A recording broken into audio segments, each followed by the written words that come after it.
Frankly, guys, I don't know what day it is. It's this is for day 3. Don't confuse me with one. But it's number. day 4. We're talking about day 3. But we're in day 4. We don't need to tell them that. What about podcast magic? Movie it's magic. true. You know what? Ladies and gentlemen, today is today, and I am me, Brace Belden. Of course, joined by my co-host. No, we're not doing that yet. We got to drop the music. Do not come. I'm gonna come. You think you just fell out of a coconut tree? Guys, Look at that. I don't know what to tell you. The pro? I don't know what to Who's fucking the tell you pro? guys anymore. I'm sorry. I'm a fucking Democrat now. They got me. Kamala Harris is the kindest, gentlest presidential candidate I've ever seen in my life. She's the most moral presidential candidate we've ever had on this motherfucking ballot. I wish Tim Walz was my coach. I wish he and I were on a flight together and he sits next to me and I get scared and he puts his hand on my leg. I hope he keeps that hand there forever. My name is Brace. I'm Liz. We are, of course, joined by producer Young Chomsky at Game and Dog. Say hi. Hello.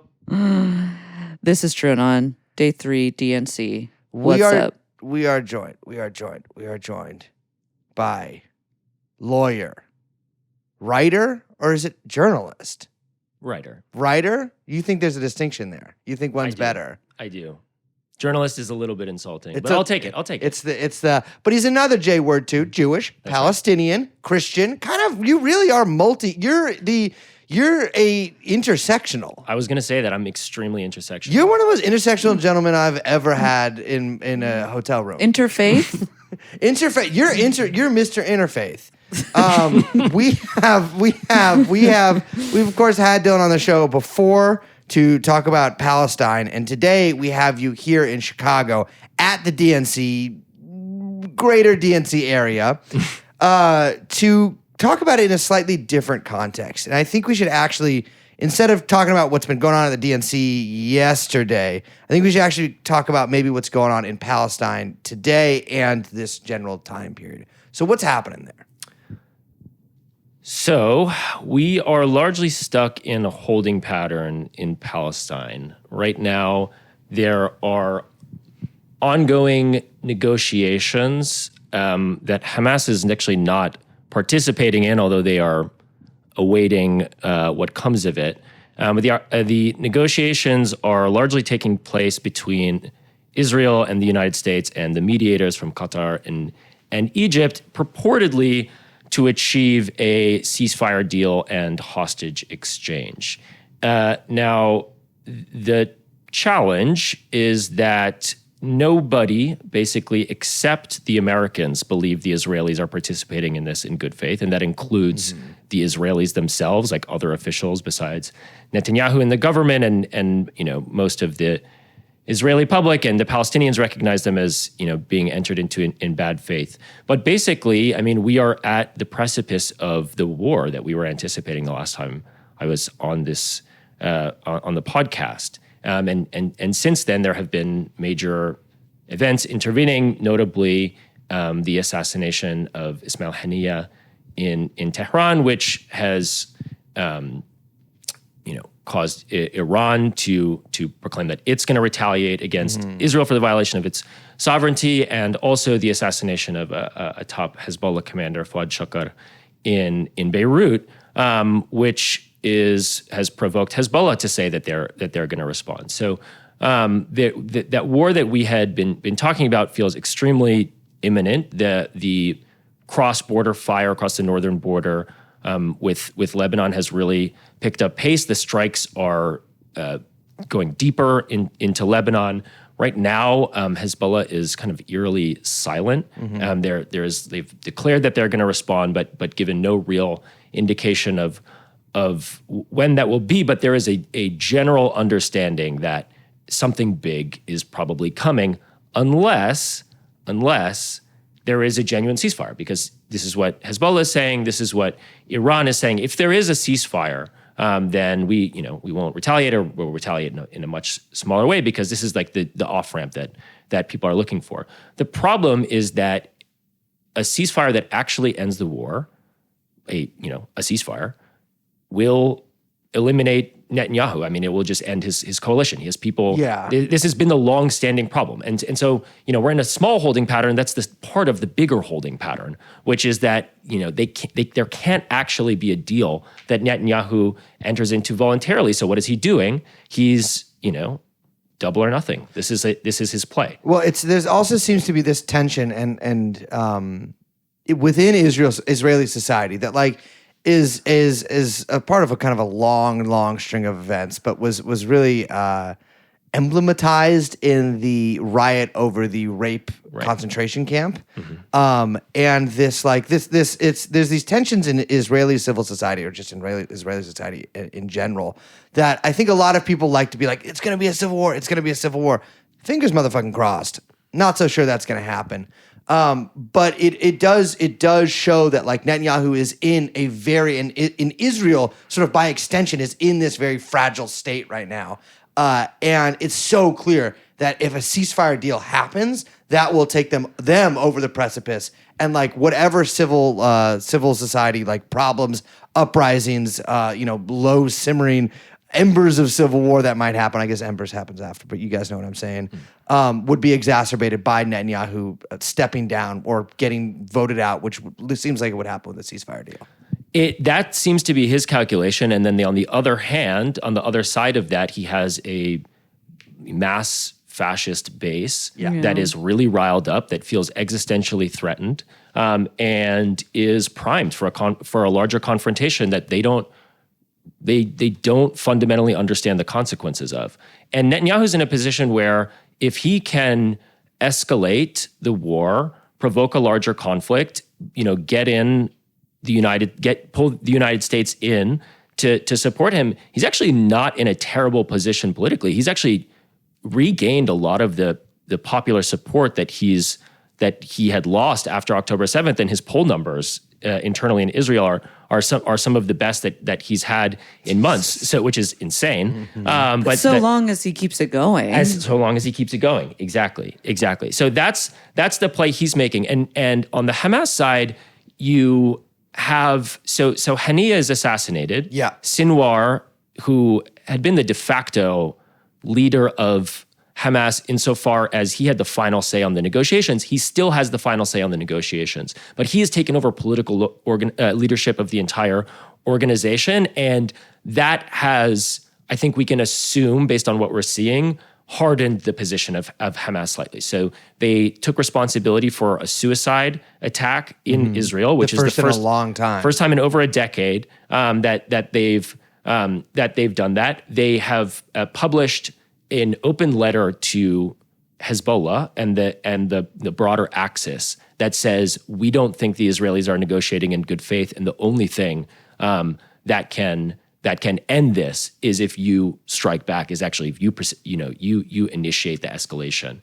So they are calling on Hezbollah to say the only thing that can end this is war. So basically, and this is why the situation is so dire right now, is you have both sides of the negotiation saying the only way that this resolves is war, and a kind of like a recognition that the only party that can stop this is the United States.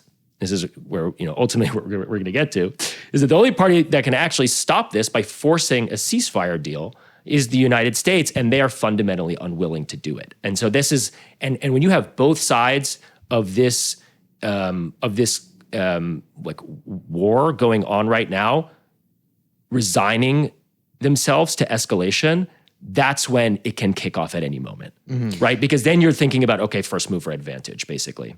Well, I think that what's so interesting, to kind of like pull back for a second, is that is the reality kind of outside the United States, right? Of like what the context of why ceasefire is impossible and also necessary. Yep. And then it's like you go inside the United States, and the context for why there isn't a ceasefire, or will there be a ceasefire, and what a ceasefire would actually entail is like almost a complete opposite of what like the actual reality is internationally.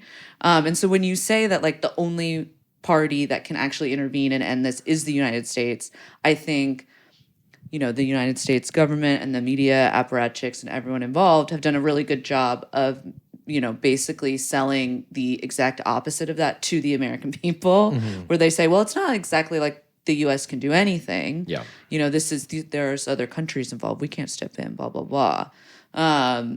And I want to kind of, move us, like you're saying, we're going to the U.S. now. Like, why then has this been so impossible for the U.S.? Well, yeah, so you're absolutely right that the media basically wants to sell this as something that is totally apart from both the United States election and also the United States agency in the whole situation. And I think that part of the domestic disconnect that we're seeing is that you have some constituencies who realize what's going on, who realize that the United States can end this very easily and that there is an extreme amount of urgency. And then you have people who view those people as just a distraction, as wreckers, as people trying to sabotage Kamala and who are missing the bigger picture here. And that urgency element, I think, is really what people are failing to grasp here. Because it's not just, to clarify, yes, the U.S. could end this. Yeah. The U.S. can, and I did an interview with a former Department of Defense attorney recently, with Tim Barker for A Phenomenal World, and we talked about when we talk about an arms embargo, like what does that actually mean? Well, what it means is that Israel regularly requests arms from the United States, and this is part of their larger appropriation. So when you hear the U.S.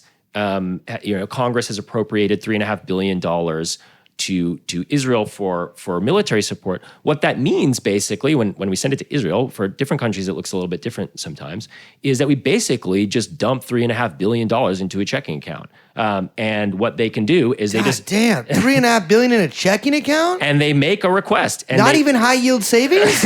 No, they want that. They want it to go. These guys are not real Jews. And so Israel makes a request, and they say, okay, this is these are the shells that we want. These are the planes that we want. What have you? And what's left? What's available? yeah. What do you got? And each time they make a request like that, it has to go through the White House. Yeah. And the White House has very broad discretion on what they want to say yes to, when they want to say yes to that, and for requests of above a certain monetary threshold, it's got to go to Congress but for any sub-threshold transfer, it's basically the White House, and they're making decisions, right? And they've got other people on the line too, right? Zelensky also, Oh no, there is a battle there. There is a battle there to get the shells. They got Zelensky. He's on hold. Yeah. They got him on hold there. Yeah, they're sending him to some little low guy. Yeah, I think we should get some clarity here, right? Is because obviously one of the nicknames that has been bandied about for Sleepy Joe Biden is Genocide Joe. And there is this sort of this rhetoric among many protesters that Joe Biden has a direct hand in the genocide that's occurring in Gaza, right? And I think that maybe some people sort of gloss over that and that's just some shit that these wokies are fucking saying down on the street or whatever. But there is a very real material difference that Joe Biden and the U.S. government has, and which is headed by Joe Biden, the regime of Joe, has in directly transferring crucial armaments to Israel that furthers the continuation of the war. And if those armaments were cut off, prosecuting this war, and especially prosecuting any sort of wider conflict, would be all but impossible. That's exactly right. And it goes beyond that too. Because that's true. It is the U.S. bombs that are being sent that Israel's using to do the genocide. Yeah. And without those arms supplies, no, they would not be able to wage this war. But it is also the promise of future defense, right? So the reason why Netanyahu feels comfortable escalating with countries that are much bigger than him, like Iran, big country, big strong country, big boys, Israel, little country, tiny little country, and yet, Dylan, you people want to destroy it. It's just the size of the Upper East Side. It must be anti-Semitism, right?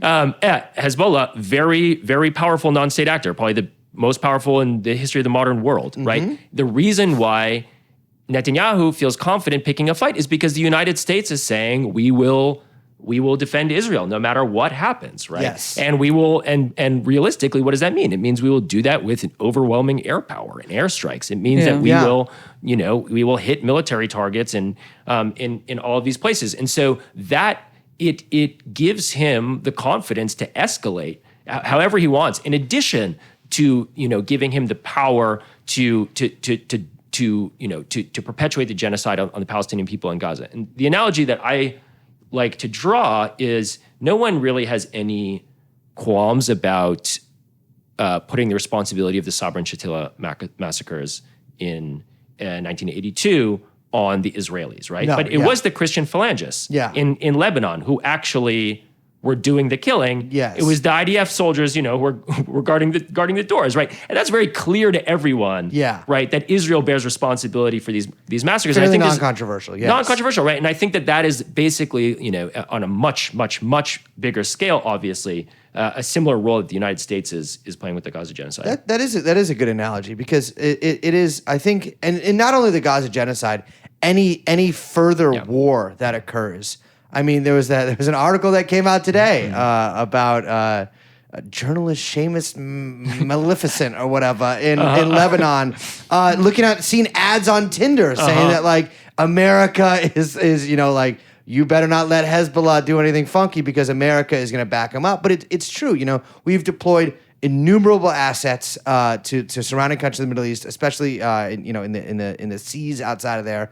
And if there is a wider conflict, and especially not maybe the first stage of it, but like certainly the second and the third stage of any wider conflict, America would certainly get involved. I mean, the defense of Israel from Iran or from Hezbollah's missiles, like that's going to come down also to not only just Israel's air defense system, but American anti-air assets that are around there too. And so it's like we are basically lockstep in this with them, which is it's so absurd to me because that doesn't seem to be what anybody. Well, not anybody, but that doesn't seem to be what most people would have voted for, right? Or like, if you could ask a lot of Americans, they'd say, well, I don't understand like why we might get in a war with a non-state actor in Lebanon. They'd say, what's a non-state actor? What's a non-state actor?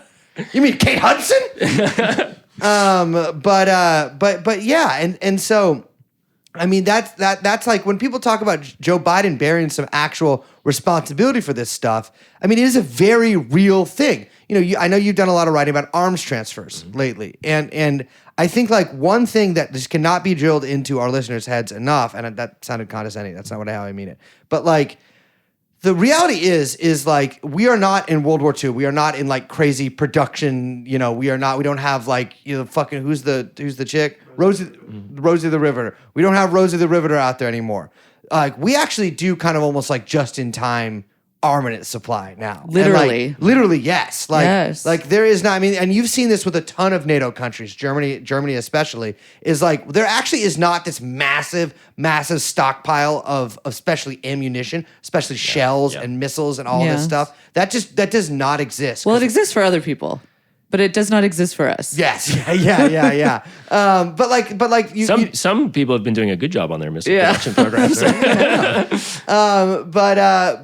But you see, like you saw with this, these sort of jockeying for arms between Zelensky and Israel, which, by the way, crazy. How fucking ripped off you got to be? And now we have Milei in there, but like, which he doesn't really. I'm no disrespect, that does not count. But like Zelensky, like Jewish head of state, and it's like, oh, Israel's my main competition now for shells. Great. But like we actually don't have this huge supply, and like Israel does not have a huge supply of it either. Like they need these specific bombs, and so it's funny because when we talk about like a ceasefire, like we actually realize that like Joe Biden could press the no more arms button, which is a real button, even though people say that he cannot do that. Like they literally can do that. But what they seem to mean is that actually a ceasefire deal is a deal that they work out with Israel and present to Hamas, which Hamas will obviously say no to.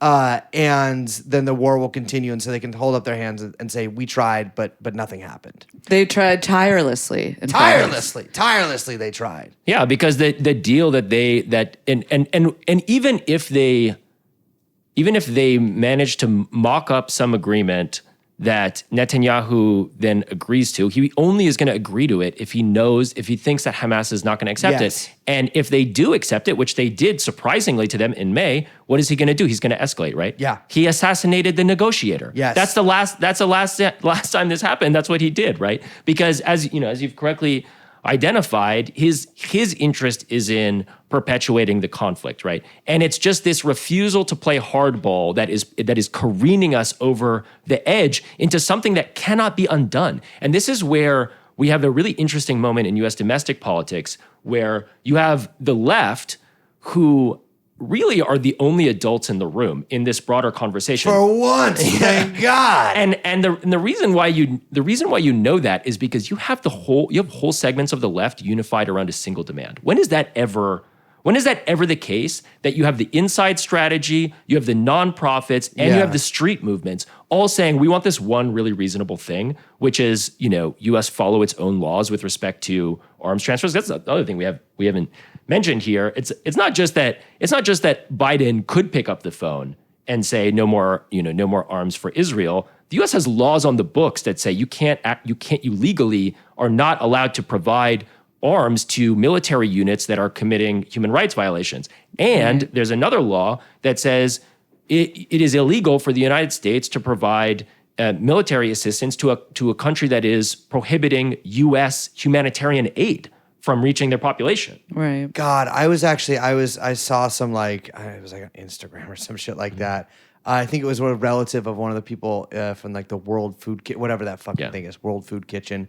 And I saw a picture of that fucking Jeep again. And it's like, oh my God, I forgot. They fully targeted assassin some NGO workers, American citizen NGO workers, and just nothing happened. In fact, we probably gave them some more bombs to replace the ones that they used on our citizens. Well, the funny thing actually is that was the closest moment to there being an arms embargo in that Nancy Pelosi, after that happened, because she's friends with that guy. Yeah. The head of that, the World Central Kitchen, Andres, whatever. Fancy chef. The fancy chef guy. Or hotelier or whatever. Maybe a hotel chef. In hotel chefier. Mm-hmm. Because she pals around with him in DC or something, right? She got all, pissed off about that and made some headlines. And what happened was Joe Biden made a phone call to Netanyahu. We don't know what was said on that phone call, but after that was the only time that Netanyahu actually did anything, which is he opened up more aid crossings into Gaza. Now, of course, that's all bullshit now because they started the Rafah invasion and all of those crossings are closed, but he stopped targeting Nancy Pelosi's friends, and so no one cares anymore. But what you're saying is we need Israel to target all of Nancy Pelosi's friends. She really is the most powerful politician in America right now. Yeah, it's. If they need a list, I mean, there is something to that I want to talk about a little bit, because I think that you would have to be living under a goddamn rock like a salamander to not have noticed that after Joe Biden agreed to step down as the presidential candidate and was replaced in a coup by Kamala Harris, it seems like a lot of people who, as we've described in the show, were, I guess you could say, squishy on Palestine, seemed almost like relieved, oh my God, it's very similar way to how BLM in November of 2020 was all right, we're done with that now. We're done with that now. it was now I don't have to deal with explaining to my friends why I'm voting for Genocide Joe. Yeah, exactly. And so it's Kamala Harris, it's a clean slate. And Kamala Harris has all of the good things that Joe Biden has done, right? Insulin capped at a certain price for people over 65. But all of the bad things that Joe Biden has done, actually, she had nothing to do with. Right. We were talking about this a little bit on the Chapo show last night. I keep seeing this thing trotted out. She didn't meet with Netanyahu at his congressional appearance when he came, which, by the way, so weird. But actually not weird at all, but just really depressing. Yeah. But she met with him just 2 days later, just in private, right? I mean, because I think she realizes that that's more politically advantageous to her, and the Democrats don't have a Photoshop with the guy and op with the guy. Well, that's all you need. I really think it boils down to her not wanting to be seen clapping or not clapping along to a speech. Right, I mean, I think that's totally. just a very basic political consideration. I mean, FT had a very revealing piece that came out yesterday that was basically like, this whole thing is a massive foreign policy screw up for the Democrats, and Kamala Harris should just not talk about it or even think about it because it's just this. And that's what they're doing, and it's working. And it's working, yeah. It's working. But she's doing that also with every issue, and it's working. It's working. It is so funny. We've talked about this on the show multiple times at this point, but it is crazy. Like this is we are getting some like politics going on right now. Like there is nothing happening. I mean, there's the vague economic, some specific, but mostly vague economic stuff that has been trotted out. But like, really, we have absolutely no idea, especially no clear idea of what Kamala Harris's like outlook on Israel will be. Yeah. But the thing is, like, we can make educated guesses, right? Or like, we can assume from what we've seen so far, at least what the current policy is, which the current policy seems to be stay the course with possibly slightly more public anti-Netanyahu rhetoric. And like, that is something to drill in over and over and over again. Is if ever there is like a shift in Democratic opinion towards Israel, it will be aimed squarely at Netanyahu and not from the fucking not from the place whence that came, right? Yeah, I mean, I already see that now. He's already become a very useful scapegoat for a certain kind of like middle class Democrat that like doesn't know exactly how they want to. Well, he's a Philadelphia thug. Right? Yeah. You know, he's a Philly thug. Well, you hear once we get Netanyahu out, et cetera, et cetera, et cetera. Yeah, right? yeah. It's kind of a classic move. So can we put some of this in context for like in like Chicago context, right? Because we're all here. Yeah. And this has been, all of this has been kind of looming a bit over the convention. How are politicians responding to the demands of the movement? How is the movement going to show up at the convention? This has all kind of been a big story leading up to Chicago. And then, as we've seen in the last week, there have been demands to have speakers at the convention where the DNC has just outright denied. Yeah. There's been comments from AOC that a lot of people have been picking apart. So maybe we can kind of talk a little bit about what we've seen in the past week, specifically having to do with Palestine from the Democrats, and then we can talk a little bit about maybe what we might see tonight with Kamala. Yeah. I think that a lot of people have invested a lot in this moment, both within the party and in the kind of, in the uncommitted movement and in the streets. Right. And part of the challenge is that nothing is actually happening here. Like, this whole thing is just pageantry. Yeah, like Kamala was selected like 10 days ago, 2 weeks ago. On a fucking Zoom meeting. They did the roll call vote. Like, no actual like party politics are transpiring. Yeah. What it is it is an inflection point. It is a venue for all of these contradictions that have been looming on the left and within the party to play out in the form of spectacle. Yeah. And everyone is like acting on the backdrop of 68 and all of these like images and stuff like that. And so you have, everyone's kind of like emotional and political investments spilling over. And so there are, but there are, kind of against that backdrop, like there are politics playing out. So the uncommitted movement they have amassed delegates through the primary process. So they do have access here, and they do have cards with they can negotiate with the party to extract some kind of concessions. Now, because it's all pageantry, all they can extract is more visibility, like more kind of like centrality in the spectacle. And so that's kind of like what the inside track of, the quote unquote movement is doing.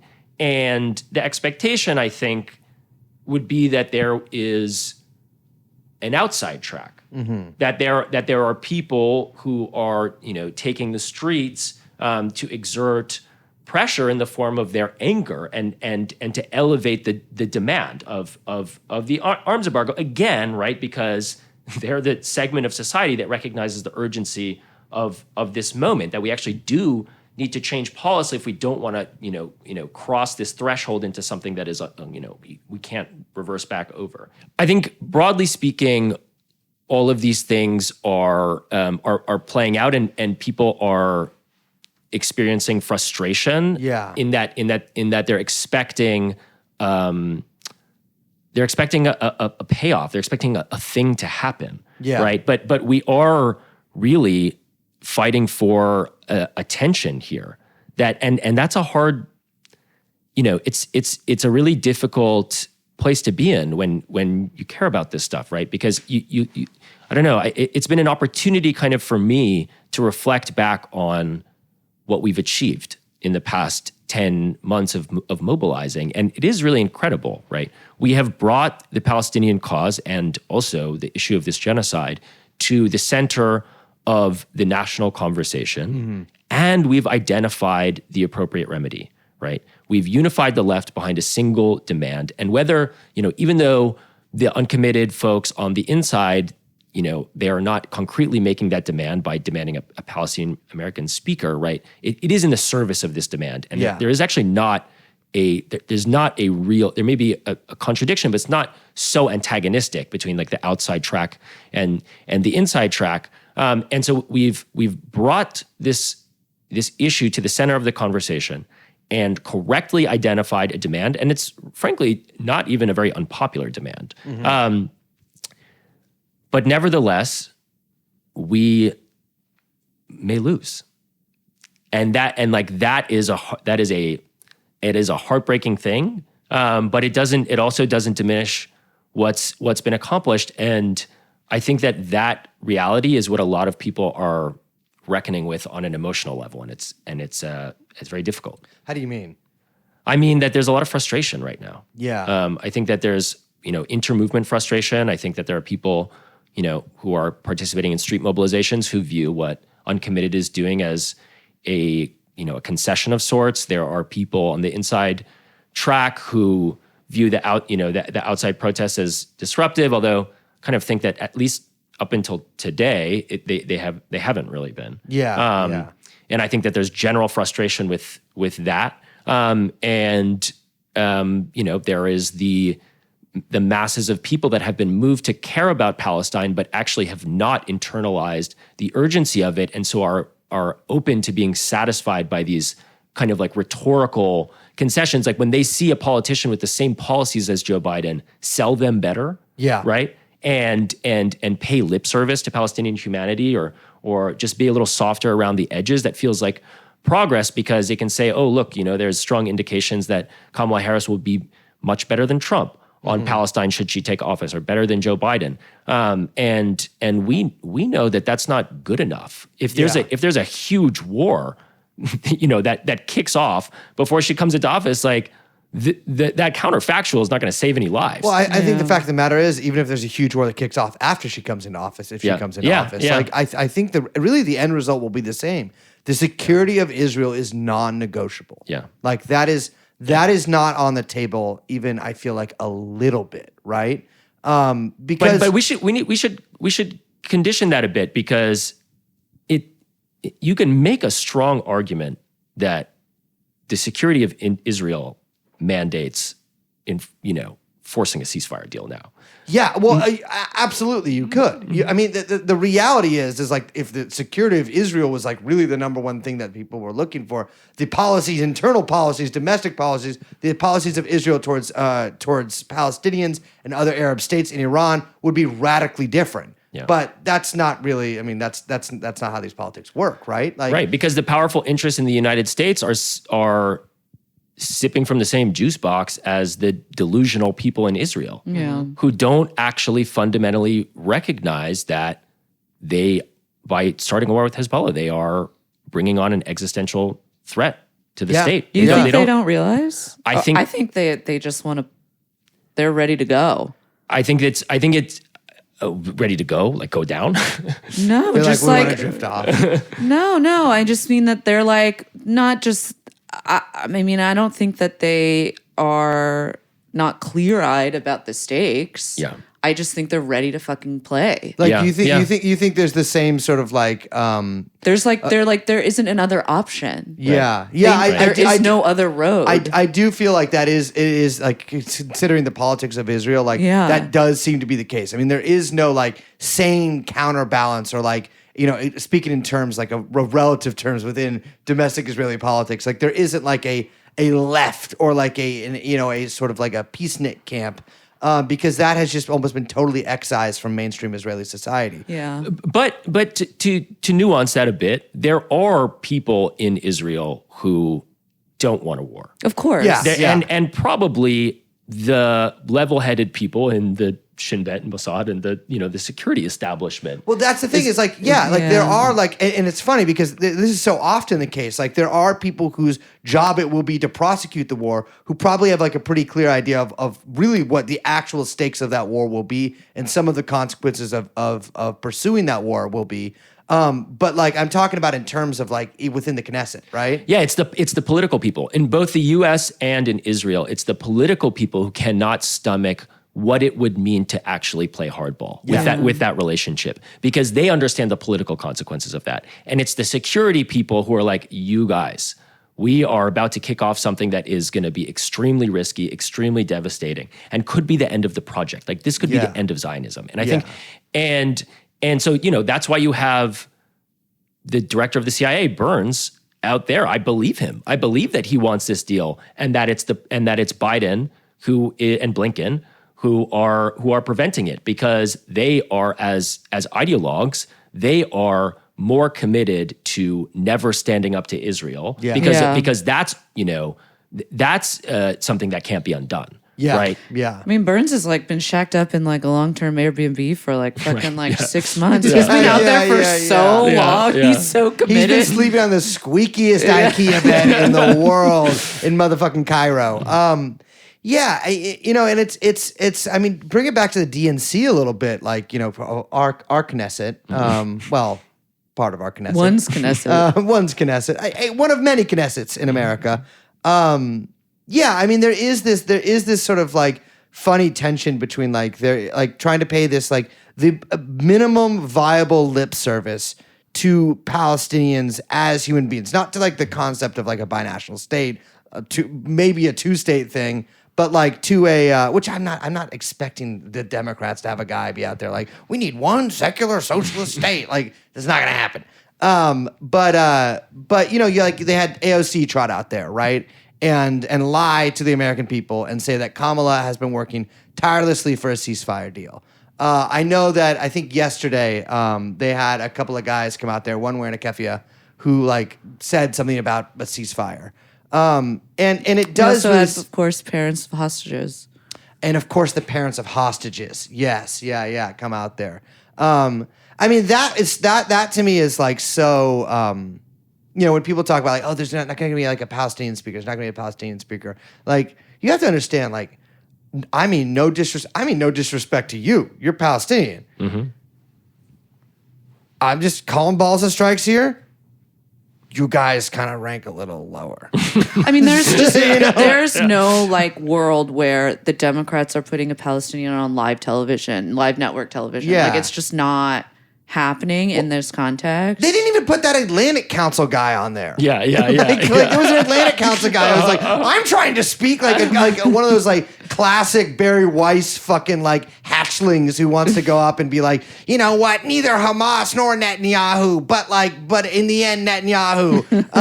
And like, one of these motherfuckers that go up there. They didn't even let that guy go up there, right? Like the reality is like actually Arabs politically are fairly irrelevant, right? Yep. Like not irrelevant in terms of like, there are obviously like people who are maybe Arab voters in Michigan or something, but like in the scheme of things, like, and not to sound like whatever here, but I'm trying to do Cartman voice to get away with saying something that might be taken as Cartman? Cartman? Oh. Cartman? Like the opera. Cartman? Yes. The opera? What about the hip opera? Do you guys know? I can't don't want me doing hip hop on this motherfucking podcast. You think I should start rapping? Hip opera. Hip opera, I know, but you think I should start rapping in Italian and like with some anyways. The Arab is not doing great in terms of its position in the Democrat coalition, and pro-Israel Jewish donors and voters as like a voting bloc There is a very real, I think, worry in the Democratic Party that they'll lose them to Trump, right? But even beyond that, I think that your point about it being a pageantry, like the pageantry and the spectacle of it is to go back to that. I think there's also a please don't talk about the genocide at our party thing. Yeah. Which is we've got Oprah, we've got balloons. Yeah. I'm wearing royal blue. You're in hot pink. We've got baubles. My ombre is fresh. Mindy Kaling is over there on the Peloton, and She's we there? are ready to fucking bounce. Because it's all about vibes. It's about vibes, Yeah. and it's brat, and Yeah. it's summer, and please, we can't talk about the rape concentration camp. I gotta be real, now. yeah. The Palestinians are kind of serving not so hot girls, hot girl walk, girl dinner. So, okay, I totally agree. And to put it in neutral terms, you're just not supposed to care that much about foreign policy as an American. Yeah, that's true. It yeah. is just it is a 7th, 8th tier issue. That's historically how Americans view foreign policy. It's okay, it doesn't really make that much of a difference between the two parties. It's not really a thing that you vote on. And that's part of the disconnect, is they are, you have the wonks in the parties saying, people don't actually care about this stuff. Okay, Yeah. maybe they think the genocide is bad, but it's the 7th or 8th thing that they care about. So why would we piss off all of these members of our constituency, and they're powerful members, Some money, powerful members. some powerful moneyed interest, right? So it's really there's He said it, not me. the way that they do the calculation is high risk, low reward. Right? Exactly, So you're yeah. not actually winning over that many. This is their calculation. Yeah. You're not actually winning over that many new voters because this is not a top issue for the median voter. And what you're doing is the high risk, right? If you endorse an arms embargo, then you piss off one of the most powerful lobbies in the country. And it fits within the same framing, right? Because when AIPAC goes after you, they don't go after you for being anti-Israel. No, They'll go after find you. anything. They'll find anything, right? Yeah, Because they know how politics works too. Yeah. And they will try to hit you on something that will hurt. And they will go for something that they perceive people to care about. Sure. Yeah. So you have this disconnect where the party is saying, don't ruin our vibes. And also, this is not a politically strategic play here because people don't actually care about this. And then on the other side, you have people who very correctly say, well, actually doing genocide is a number one moral issue. Mm-hmm. There's, on purely moral terms, there's nothing more important than that. But also, you have people that are saying in very concrete terms, this is going to be it may not be a top issue for you now, but if we are going to war, it will be a top issue. Yes, yeah, right? yeah. So this is, again, I keep talking about the threshold, right? Or the cliff that we're careening towards. And it's look, I wish people cared about the genocide. Obviously, I care about that very much. Yeah. But we are talking about a situation that is going to broaden the scope of the problem in ways that can affect the election in unpredictable ways. Yeah, I mean this can get down to this will affect the price of eggs at the checkout counter, right? Look at some of the effects of the Ukraine war, and Yeah. this is going to be who knows what I mean I'm no Adam Tooze, but I'm not going to predict all the after effect. Yeah, you're always economic talking about effects of this different stuff. kind of polycrisis. That's That's so true. And if you're listening to this, Featherstone, I would like you to come back to me. But. Yeah, But what it's do we think? you think you don't like your gas prices now. I was about to You're say that. gonna really hate That's them in a exactly what I was month. gonna say. Exactly. And yeah, it's just, and it's what's so frustrating to me. But to bring it back a little bit, even to the inside outside stuff with the uncommitted voters, because last night we were at the bar, and I think you told me or maybe someone came up to us and was there's a sit-in of uncommitted people. Obviously, it isn't an area that all of us cannot get into per se. It's the security blanket. It's within the security envelope of the DNC. That's right. Yeah. But they were having to sit in. Today there's going to be a big protest, and I do think that there is this war has been almost a year long, right? Yeah. It's the end of August practically. We've got about a month and 2 weeks until the year anniversary of this, which is fucking crazy.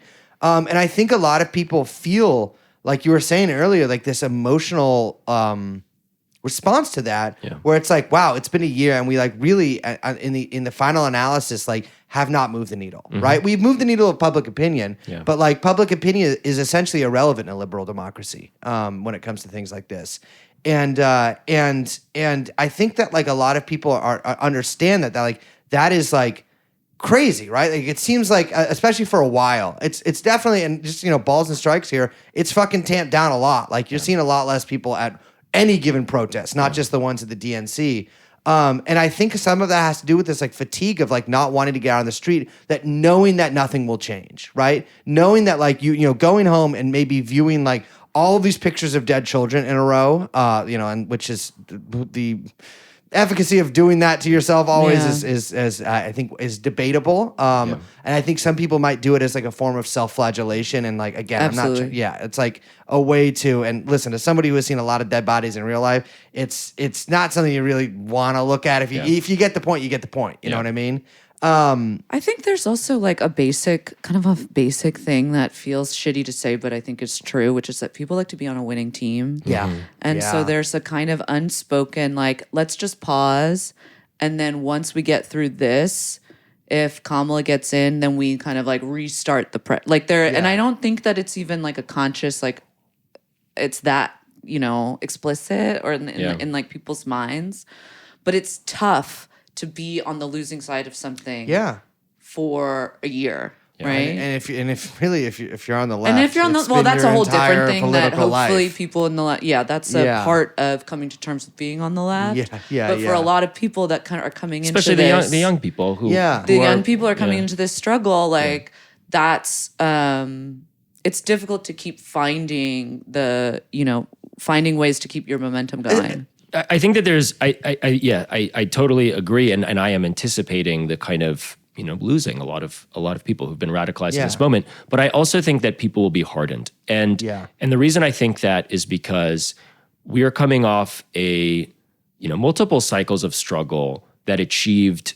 mass mobilizations and no results, and no kind of concrete results. And I'm thinking about Occupy, and I'm thinking about BLM, moments where you had really large scale mobilizations that didn't pan out in terms of any policy payout. But I think what's radicalizing about this moment is that the mainstream critique of those mobilizations was that the reason why they failed is because they didn't settle on a demand. Yeah. Right? So, Occupy had the slogan, but no demand. It didn't pay out. BLM had the slogan, but no demand. And so it devolved into, community policing, et cetera, right? This time's different, right? We have actually settled on a demand. It's a really easy and implementable demand. It's even a catchy demand. It's a catchy demand, and it's cross-factional. It's not just what the mainstream parts of the movement are pushing. Everyone recognizes it's what needs to happen. And so when that, I hope it doesn't fail. I want us to succeed. And you're in who Chicago. knows? Maybe Chicago will burn tonight. Some crazy shit will happen. Not that I would ever do that or condone any violations of the law. Well, also that you're not that cow that kicked over that damn lantern. That's right.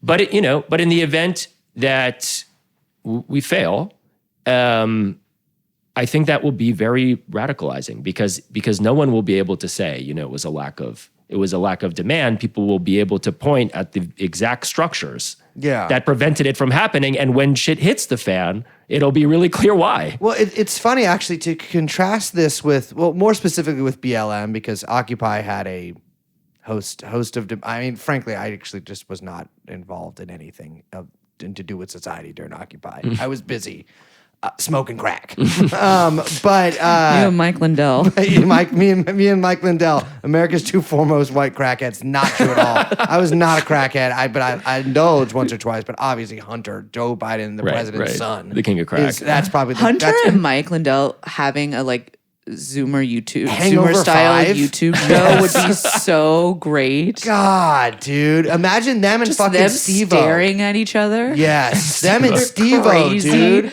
crack eyes. Oh my God. And I feel like they both have really bad veneers. But actually, I bet Lindell doesn't have veneers. I He bet needs his to shit's get crooked. but if they have the show, they need to get They matching need to get veneers. matching veneers. But I think what's something that I noticed that was happening during BLM is that all of a sudden it was really kind of extraordinary because you saw a lot of people who generally have politics that would be described, and again, balls and strikes objectively, as perhaps reformist possibly social democratic, possibly just regular democratic politics, make these maximalist demands of like abolish the police, abolish prisons, like these demands that like, first of all, as somebody who holds extreme politics, I actually do not subscribe to, because we're going to need a lot more police. They're just going to be maybe under a different agency and maybe some different people in the uniforms and with Sam Brown belts. But like, you had these like maximalist demands that were out there, and I think the big contrast with this is actually this is a fairly like minimalist demand, right? Or like it's not like we're not like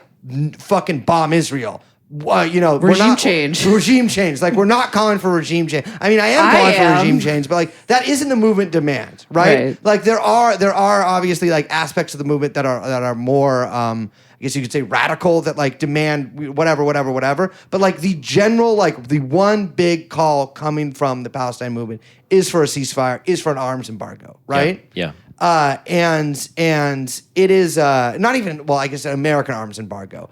But that seems to be the big difference. But the interesting thing is, I think a lot of the BLM stuff, even sometimes the abolish the police stuff, was co-opted by the mainstream of the Democratic Party. We had Nancy Pelosi kneeling in a kente cloth. We are not about to see Nancy Pelosi kneeling in a fucking keffiyeh, right? Yeah.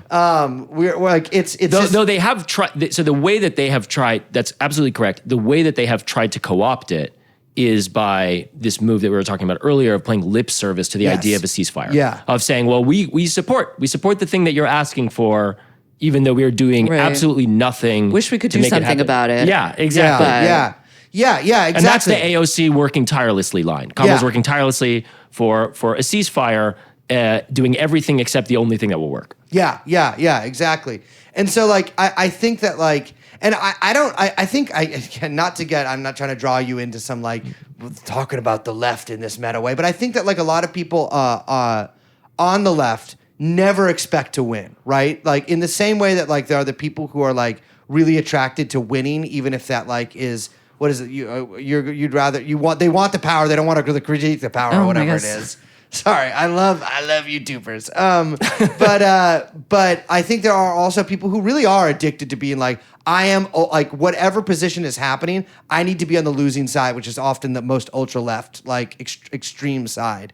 But like the reality is like I actually like I do want to win. Like I really, really want to win. I don't want to just win on this. I want to win on everything. Like, and I really, really, really want that. And I think that like. The fact of the matter is look at me, I'm like delaying how to finish this. What I think is that none of this is ever going to happen unless there is like one party that people belong to. That is the only mechanism I think that has actually been able to affect change of the kind that like people want, who generally subscribe to ideas that you could call the left. Has been the party form. And like we just don't have that in America. Like there isn't anything even approaching that. But that's a little bit of a tangent. That's why you have that RFK hat. That's why I have the RFK. And you know what? He's a motherfucking Quizly, because I wanted to do the most based party ever. Is we call that the based party. The based party. That's Brace's new political formation. Yeah, the crypto workers party. Yeah. But yeah, it's just, you know, I think the thing that like is so, I think emotional about this for me is that like Palestine is an issue that I have cared about for a long time. That has been a large part of just like my general political experience, I guess you could say. And this is like the closest it's ever been to being at all in like really the mainstream of like the pro-Palestine position being in the mainstream. And I think that the frustrating thing is like that still gets us fucking nothing. Yeah. Still gets us nothing. I think I want to just comment on one thing that you said, which is that the ceasefire demand is a minimalist demand. And I think that is correct. But I also think, and this was true, I guess, so ceasefire, the arms embargo demand is a minimum. Follow the law. Follow the law. Follow the law is extremely minimalist demand. Don't abolish the police. Yeah. Follow the damn law. Follow the law. The tricky part about it, and also in some ways the amazing part about it, is that the consequence of October 7th is that minimalist demand has maximalist implications. Yeah. And that's what our enemies realize. and I think I said this last time I was on the show, is that ceasefire is also quite a minimal demand. Yeah. And yet, if there was a ceasefire in November, it would have been interpreted correctly as Hamas military victory. Yeah. Now, I don't think that argument holds today, but it is arms embargo, if imposed against Israel, it is both required by law and has really profound political consequences. Yeah. And that is the contradiction that the Palestinian resistance has surfaced. Yeah. Is that there is this opportunity, and it is the opportunity strategically that they were counting on, and we may fail and it may fail, right? And there's all kinds of bad timelines from here, basically. But we do have this opportunity to make a profound political change with a minimalist demand. Well, we got to get out of here because we got a protest to get to. I gotta get to this damn thing. I gotta take off my shirt and get all the cameras on me. You know how like every protest is like the burning trash can thing, they all go around the camera? Uh-huh. I'm just gonna take my shirt off and be like glaring at like the photographers with a long lens, like, how come they're not all fucking around? Like you're gonna do the Pepsi can thing, but with just your shirt off. Did you see those like anime style people at the protest with like the national Bolshevik flag and like the maid uniform and shit? No. There was some shit. At all the protests, there's been like some like goofies, like internet psychotic people who've like come and like there was like a Nazi girl the other day who was like in I a saw wig. that. There was someone like with a big N-word sign. I know. If I see any of these people, I'm just gonna set them on fire. Like, Just sucker punch them. yeah, I'm just like, why doesn't anyone just hit these people? Like, they need to press charges on you. You're just in a fucking maid uniform and an anime wig, bro. I'll kill your parents. Like, what are you talking about? You press charges against me, I'm gonna press you down until you stop breathing. But it's all love. Like, I'll hug. It's a hug. That's what it is. I'm one of the top huggers in Chicago. But you hug so tight, they die. Love and hate are the same thing, baby. One knuckle tattoo, the other knuckle tattoo, and they come together around your neck. That's Should I get knuckle ambivalence for you. tattoos? I have a knuckle tattoo. Someone thought this was a butt plug the other day. Can you believe that? How crazy is your life that you don't recognize a fucking spade and you think it's a fucking butt plug? That is a different experience than me. I would need one time because sometimes with this cheese they got out here, but that's neither here nor there. Dylan, thank you for coming on the show. Thanks, y'all. My name is, I'm just going to say it, Bryce. I'm Liz. We're, of course, joined by producer Young Chomsky, and this has been TrueAnon. We'll see you next time. Bye-bye.